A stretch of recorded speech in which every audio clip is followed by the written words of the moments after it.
ఇంతకీ ఇమ్రాన్ ఖాన్ క్షేమంగానే ఉన్నారా? ఆయనపై ఏమైనా కుట్రలు జరుగుతున్నాయా? పాకిస్తాన్ మాజీ ప్రధాని ఇమ్రాన్ను జైల్లో హత్య చేశారనే వార్తల్లో అధికారులు ఖండించినా అక్కడి ప్రభుత్వం మీద అనుమానాలు సజీవంగానే ఉండిపోయాయి. అవినీతి కేసులో శిక్ష అనుభవిస్తున్న ఇమ్రాన్కు సంబంధించి క్షేమ సమాచారం బయటకు రావడం లేదు.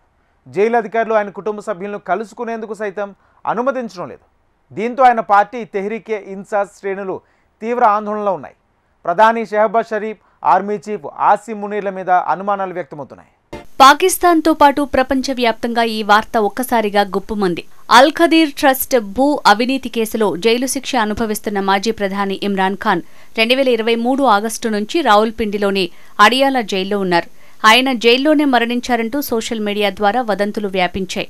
బలూచిస్తాన్ విదేశాంగ శాఖ దీనిపై ఎక్స్లో పెట్టిన పోస్ట్ ఊహాగానాలను మరింత పెంచింది. Pak chief of army staff Asim Munir, నిఘా విభాగం ఐఎస్ఐ ఇమ్రాన్ ఖాన్ను హతమార్చినట్టు వార్తలొస్తున్నాయని ఆ పోస్టులో ఉంది. పాకిస్తాన్లో జరిగే పరిణామాలపై ఇమ్రాన్ ఖాన్ ఏదో ఒక సందర్భంలో జైలు నుంచే స్పందించేవారు. అయితే ఇటీవల కాలంలో ఇమ్రాన్ నుంచి ఒక్క ప్రకటన, సమాచారం కానీ బయటికి రాలేదు. దీంతో ఇమ్రాన్ హత్యకు సంబంధించిన వార్తను నమ్మాల్సిన పరిస్థితి ఏర్పడింది. దీంతో ఆయన మద్దతుదారులు, ఆయన పార్టీ తెహ్రీక్-ఏ-ఇన్సాఫ్ కార్యకర్తలు పెద్ద ఎత్తున ఆందోళనలు చేపట్టారు. మరోవైపు ఇమ్రాన్ ఖాన్ జైల్లో అనారోగ్యంతో మరణించి ఉండొచ్చనే వాదనలు కూడా వినిపిస్తున్నాయి. కానీ వీటిని ధృవీకరించేలా అధికారికంగా ఒక్క ఆధారమూ బయటికి రాలేదు. ఇమ్రాన్ ఖాన్ విషయంలో వచ్చిన వార్తలు పాకిస్తాన్ వ్యాప్తంగా కలకలం రేపాయి. దీంతో ఇమ్రాన్ని కలిసేందుకు అనుమతి ఇవ్వాలని ఆయన సోదరీమణులతో కలిసి డిమాండ్ చేశారు. ఇమ్రాన్ ఖాన్ ఉంటే అడియాలా జైల్లోనే ఉంటాడు, లేకపోతే జైలు మార్చి ఉంటారు. జైలు మార్చితే సమాచారం ఇవ్వాలి కదా, కనీసం కుటుంబ సభ్యులకైనా జైలు మార్చే అంశం చెప్పాలి. ఇప్పుడు ఇదే అనుమానంపై ఇమ్రాన్ సోదరీమణులు అడియాలా జైలుకు వెళ్లారు. అయితే వారిని జైలు లోపలికి వెళ్లటానికి అనుమతించలేదు. ఇమ్రాన్ను కలిసేందుకు అస్సలు ఒప్పుకోలేదు. దాంతోపాటు తమ పట్ల పోలీసులు చాలా అవమానకరంగా ప్రవర్తించారని ఇమ్రాన్ సిస్టర్స్ నూరిన్ ఖాన్, అలీమా ఖాన్, ఉజ్మా ఖాన్లు ఆరోపించారు. మాజీ ప్రధాని ఇమ్రాన్ ఖాన్ను కలిసేందుకు జైలు అధికారులు ఎవరికీ అనుమతి ఇవ్వకపోవడంతో ఆయన మృతి వార్తలు మరింత ఊపందుకున్నాయి. ఇమ్రాన్ ఖాన్ ఆరోగ్యంపై ఆందోళనల నేపథ్యంలో మేము శాంతియుతంగా నిరసన చేస్తున్నాం, మేం రోడ్లను బ్లాక్ చేయలేదు, ప్రజా రవాణాకు అడ్డుపడటం లేదు, ఇంకా ఎలాంటి చట్ట వ్యతిరేక కార్యకలాపాలు నిర్వహించట్లేదు, రెచ్చగొట్టే వ్యాఖ్యలు చేయట్లేదు. కానీ పోలీసులు మాకు అనుమతి ఇవ్వలేదు, మాతో చాలా దారుణంగా ప్రవర్తించారు. ఏం జరిగిందో మాకు తెలియటం లేదని తెలిపారు ఆయన సోదరీమణులు. మేము నిరసన చేపట్టే ప్రదేశంలో ఉద్దేశపూర్వకంగా లైట్లు ఆఫ్ చేసి ఇబ్బంది పెడుతున్నారు అని ఇమ్రాన్ సోదరి నూరిన్ నియాజీ ఆరోపించారు.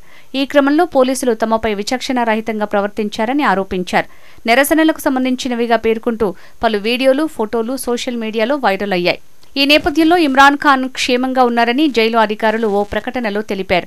ఆయన మృతి చెందారన్న వార్తలు నిరాధారమైనవని చెప్పారు. జైల్లో మృతి చెందారన్న వార్తలను ఖండించారు. ఇమ్రాన్ పూర్తి ఆరోగ్యంగా ఉన్నారని, మంచి భోజనం కూడా అందిస్తున్నామని, వైద్య సహాయం అందుతుందని పేర్కొన్నారు. అదేవిధంగా అడియాలా జైలు నుంచి ఇమ్రాన్ను తరలించాలంటూ వస్తున్న వార్తల్లో ఏమాత్రం నిజం లేదని జైలు అధికారులు తెలిపారు. మరోవైపు పాక్ రక్షణ మంత్రి ఖవాజ్ ఆసిఫ్ కూడా ఈ విషయంపై స్పష్టతనిచ్చారు. ఇమ్రాన్ ఖాన్కు జైల్లో విలాసవంతమైన సౌకర్యాలను అందిస్తున్నట్లు వెల్లడించారు. బయటి కంటే ఆయన జైల్లోనే ఎక్కువ సౌకర్యవంతంగా ఉన్నారని, 5 స్టార్ హోటళ్లలో కూడా లభించని మంచి ఆహారాన్ని ఆయన పొందుతున్నారని తెలిపారు. అల్ ఖదీర్ కేసులో మాజీ ప్రధాని ఇమ్రాన్ ఖాన్, ఆయన సతీమణి బుష్రా బీబీ దోషులుగా తేలారు. ఆయనకు 14 ఏళ్ల జైలు శిక్ష పడగా ఆమెకు 7 ఏళ్ల జైలు శిక్షను విధిస్తూ న్యాయస్థానం తీర్పునిచ్చింది. ఇమ్రాన్, బుష్రాలకు 10 లక్షలు, 5 లక్షల పాకిస్తానీ రూపాయల జరిమానా విధించారు. అయితే ఇమ్రాన్ దంపతులతో పాటు మరో 6గురిపైన నేషనల్ అకౌంటబిలిటీ బ్యూరో 2023లో ఈ కేసు నమోదు చేసింది. లండన్లో ఉంటున్న పాక్ స్థిరాస్తి వ్యాపారి మాలిక్ రియాజ్ హుసేన్ నుంచి వసూలు చేసిన 19 కోట్ల పౌండ్లను బ్రిటన్ పాక్కు పంపగా ఆ సొమ్మును ఇమ్రాన్ దంపతులు గోల్మాల్ చేశారని ఆరోపణ. ఇమ్రాన్ ప్రధానిగా ఉన్నప్పుడు బ్రిటన్ నుంచి అందిన ఆ 19 కోట్ల పౌండ్లను జాతీయ ఖజానాలో జమ చేయకుండా సుప్రీంకోర్టు గతంలో రియాజ్ హుస్సేన్కు విధించిన జరిమానాలో కొంత మొత్తాన్ని ఆ నగదులో నుంచి కట్టడానికి అనుమతించారని అభియోగం. మరోవైపు జైలు జీవితం గడుపుతున్న ఇమ్రాన్ ఖాన్పై సుమారు 200కు పైగా కేసులు నమోదయ్యాయి. అవన్నీ రాజకీయ ప్రేరేపితమైనవేనని, తనను అధికారానికి దూరంగా ఉంచేందుకు చేస్తున్న కుట్ర అని ఇమ్రాన్ ఆరోపించారు. తనను నిబంధనలకు విరుద్ధంగా జైల్లో పూర్తిగా ఒంటరిగా ఉంచారని కొద్ది రోజుల క్రితం ఇమ్రాన్ తెలిపారు. రాజకీయ ఖైదీల పట్ల ఇలా వ్యవహరించడం పాక్ చరిత్రలో ఎన్నడూ లేదు. కారాగార నిబంధనల ప్రకారం కనీస వసతులు కూడా కల్పించడం లేదు. గత 10 నెలల్లో నా బిడ్డలతో కేవలం 3 నిమిషాల చొప్పున 2 సార్లు మాత్రమే మాట్లాడటానికి అవకాశం ఇచ్చారు. పార్టీ నాయకుడినైన నాకు నా రాజకీయ సహచరులతో కలవడానికి అవకాశం ఇవ్వడం లేదు. న్యాయవాదులు, పార్టీ సభ్యులు, కుటుంబ సభ్యులతో మాట్లాడనీయకుండా అడ్డుకుంటున్నారు.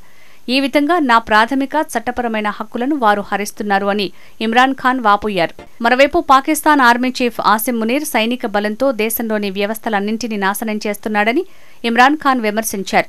మునీర్ ప్రజాస్వామ్య వ్యవస్థలను నలిపేసి ఆసిమ్ చట్టం అమలు చేస్తూ పాకిస్తాన్ను ఒక కఠినమైన రాజ్యంగా మారుస్తున్నాడని దుయ్యబట్టారు. ఈ మేరకు ఎక్స్ వేదికగా నిప్పులు చెరిగారు. బలమైన దేశమంటే రాజ్యాంగ విలువలు, చట్టబద్ధ పాలన, న్యాయం, ప్రజా స్వేచ్ఛ వర్ధిల్లటం. కానీ ఆసిమ్ మునీర్ దృష్టిలో బలమైన రాజ్యం అంటే సొంత చట్టాన్ని అమలు చేయటం, ప్రజాస్వామ్య వ్యవస్థలన్నింటినీ నాశనం చేయటం. వాస్తవానికి ప్రజల మద్దతు, వారి అంగీకారం లేకుండా ఏ దేశం కూడా బలోపేతం కాదు. కానీ ఆసిమ్ చట్టం పేరుతో అకృత్యాలకు పాల్పడుతూ మునీర్ ప్రజాస్వామ్య పునాదులను బలహీనపరుస్తున్నాడని ఆరోపించారు. జైల్లో ఉన్న ఇమ్రాన్ ఖాన్ను ప్రధాని షెహబాజ్ షరీఫ్, ఆర్మీ చీఫ్ మునీర్ ఏమైనా చేసే ప్రమాదం ఉందని ఆయన కుటుంబ సభ్యులు, తెహ్రీక్ ఏ ఇన్సాఫ్ కార్యకర్తలు అనుమానాలు వ్యక్తం చేస్తున్నారు.